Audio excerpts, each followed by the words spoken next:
Welcome to Paranormal Northwest, a podcast all about the history and the paranormal of the Pacific Northwest. My name is Rachel, and I'm an avid history learner. I am also an educator based in the Pacific Northwest with a degree based primarily in Pacific Northwest history and archaeology. I often spend my days molding the minds of 10 and 11-year-olds, then come home and watch ghost stories. Thank you so much for the love and support from the first episode. It truly means a lot, and I'm glad that those of you who have listened and have let me know have enjoyed it. This week, you might hear a few little meows and a bell ringing because I did just get a new kitten, and she loves to be all up in my space when I'm working on my computer. So if you hear that, it's just my kitten, Sylvie. So this week, we are traveling just across the Columbia River from Fort Vancouver to Portland, Oregon, and we are going to be staying at the Benson Hotel. From the Benson Hotel's website, quote, "Since opening this downtown Portland hotel in 1913, the Benson has been a hidden gem. Built by the millionaire innovator Simon Benson, this fabled European-style hotel was built to put Portland on the international map. Featuring Italian marble floors, Austrian crystal chandeliers, and a Circassian walnut wood from the imperial forests of Russia. As the last of its kind, no other hotel in the region comes close to the quintessential elegance, amenities, and charm of the Benson. For more than 100 years, the hotel staff has welcomed celebrities, CEOs, dignitaries, and a majority of U.S. presidents." End quote. Portland, Oregon was established in the 1830s as the endpoint of the Oregon Trail. This new and fast-growing city was named after Portland, Maine, 3,200 miles across the continent.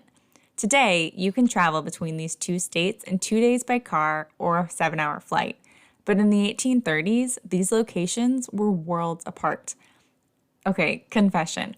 I don't know much about Maine, with most of my knowledge actually coming from Haunt Me, which is a great ghost hunting web series based primarily in Maine.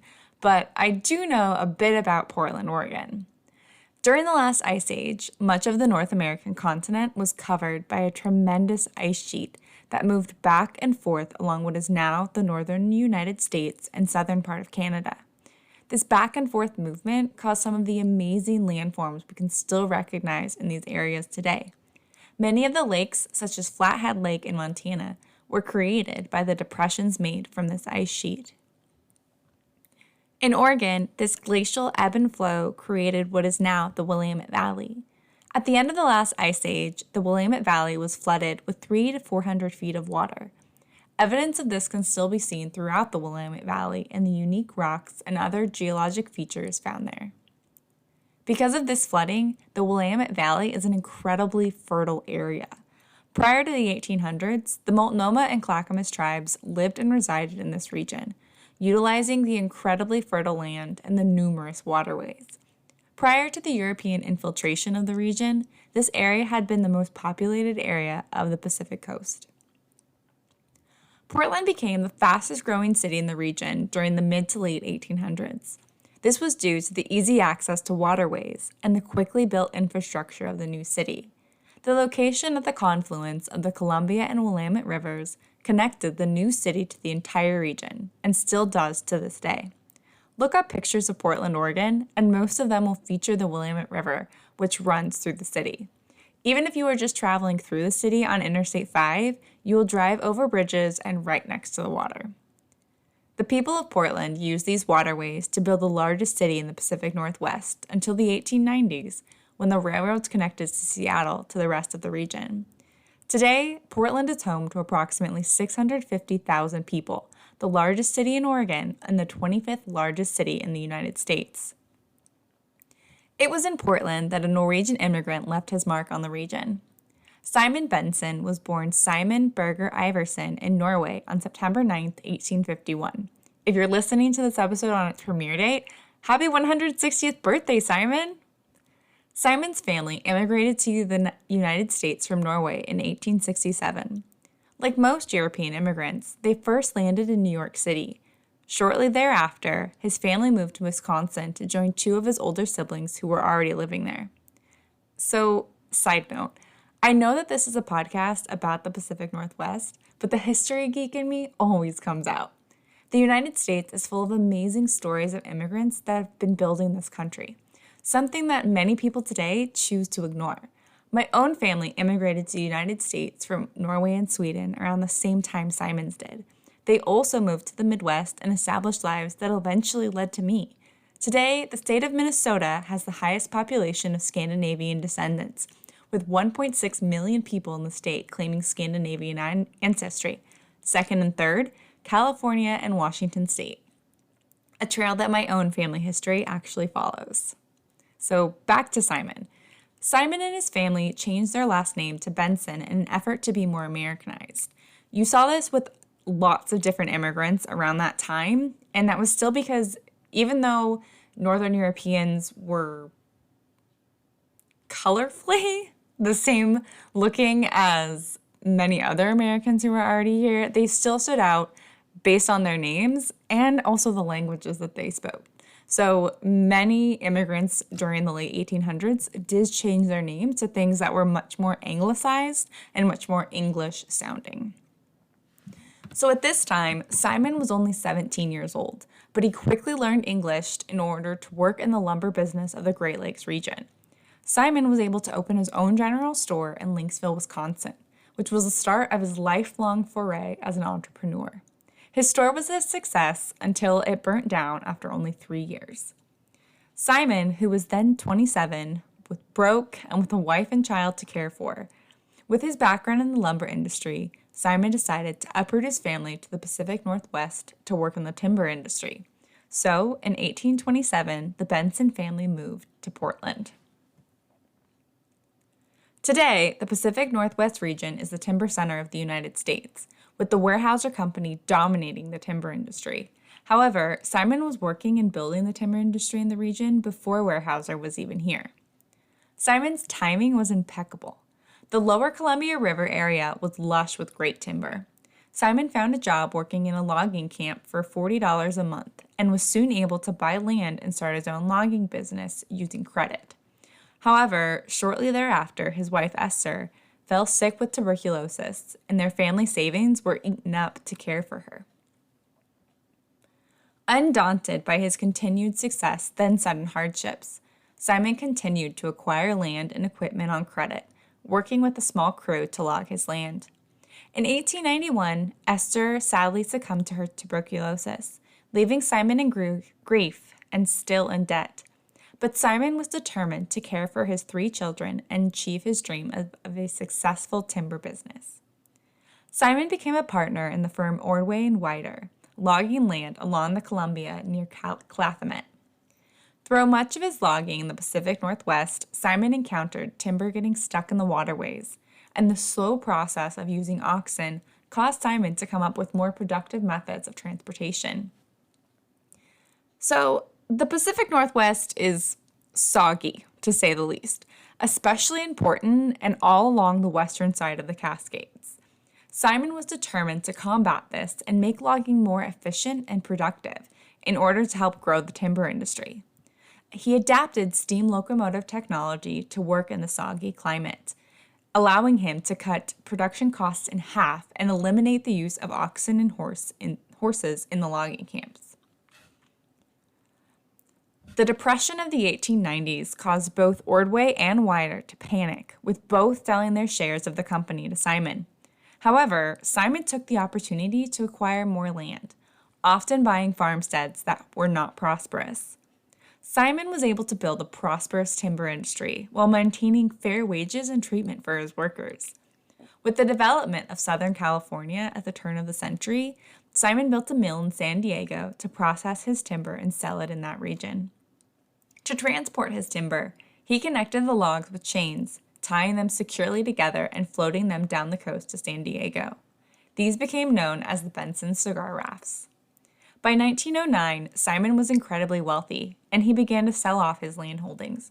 It was at this time that he started a decade-long campaign to give back to the state of Oregon and to help build up its infrastructure. Simon had always dreamt of opening a world-class hotel in Portland. His dream was realized when he built the New Oregon Hotel, which was shortly known as the Benson Hotel. Construction began in 1905, and after 8 years of construction, the hotel finally opened in 1913. The Benson Hotel was designed after the Blackstone Hotel in Chicago, Illinois. It was created as an annex to the adjacent Oregon Hotel. The hotel was full of opulence, with art and materials from all over the world. Simon sold the hotel in 1919 and passed away in 1942 in Los Angeles. He is buried in Portland. Simon left a lasting impact on the city of Portland and the state of Oregon. His hotel, his personal home, and his bubbling drinking fountains are still seen today in the city and are reminders of what he accomplished. The hotel underwent a massive renovation and addition project in 1959. This renovation added an additional 175 guest rooms to the hotel, giving it a grand total of 287 rooms. The hotel changed hands multiple times over the years, coming under the ownership of the Westin International Group. The Benson Hotel was named the National Register of Historic Places in 1986. Today, the hotel is owned by Coast Hotels and Resorts. Visitors to the hotel over the last century have embraced the splendor and elegance that has endured and been maintained over time. A striking feature of the hotel is the historic stairwell. The historic stairwell is a 12-story marble staircase that is original to the hotel. Along the walls of the staircase are over 160 photos and stories of the history of Portland. The Benson is known as one of the most haunted hotels in America. And who or what haunts this elegant hotel? None other than Simon Benson himself. The namesake of the hotel is seen throughout the magnificent building, but most often on the 7th, 9th, and 12th floors. He has been seen descending the main staircase, as well as seen in the bar. Simon, who was a member of the temperance movement, has been known to knock drinks out of guests' hands in the bar. Looking up images of Simon, he is almost always shown well-groomed and wearing a suit. However, sometimes guests and staff of the hotel have seen him in more lumberjack attire, as well as in his suit. Guests and staff have seen Simon throughout the hotel, but no one has ever felt a sense of menace or fear. He just always seems to be watching, except when he's knocking your drink out of your hand. He has also been known to direct staff, then vanish into thin air. So as being one of the most haunted hotels in America, Simon can't be the only specter, right? Well, he's not. So he's not the only specter, but he is often seen with a young boy, usually on the 9th floor. This boy is thought to be one of his sons, still going to work with his father. He's also thought to maybe be a younger version of Simon, but most people think that it's one of his sons. The young boy can be mischievous, but he hasn't ever been harmful. Guests have reported seeing him next to their bedside tables, then jumping out at them before suddenly vanishing. A guest had an experience where she physically touched him. She reached out, touched him, felt that he was solid, and played a game of peekaboo under her covers with him for a few minutes before he suddenly disappeared. Another specter of the hotel seems to be a previous porter who's still working and helping. A disabled guest was struggling to get into bed when the porter appeared next to them and then helped them get into bed before suddenly vanishing. The porter has also been known to hold guests' hands and help them walk down the stairs before vanishing again. He also once helped a couple take their baggage to their room, then disappeared when they turned around to tip him. As with many haunted places, the Benson Hotel also has its own resident lady in white. She has been seen wearing a long white dress with her purse in hand. She has also been seen to be wandering the halls as though looking for something or on her way somewhere. In the hotel lobby, and this is honestly one of my biggest fears in life, visitors may often see a woman wearing a turquoise dress when they look in the mirror. When they turn around and look behind them, the woman isn't there, but she's still seen in their reflection. I don't know about you guys, but that idea of being able to see a ghost or anything that isn't actually there in a mirror terrifies me. I'd rather just see them with my own eyes in person. None of these resident specters at the Benson Hotel appear to be harmful, though. They're all just there, enjoying the elegant hotel that is Simon's legacy. Today, you can stay in one of the 287 rooms for a night, book events in the conference rooms, or even hold an event in the Mayfair Ballroom. However you choose to spend time at the Benson Hotel, keep an eye out for those who may have never left. So, for now, we're checking out of the Benson Hotel. I hope that you truly enjoyed this episode. Even though I know it was a bit shorter than the first one, this will be kind of the typical length. So please make sure to follow us on Spotify, and we're now also on Google Podcasts.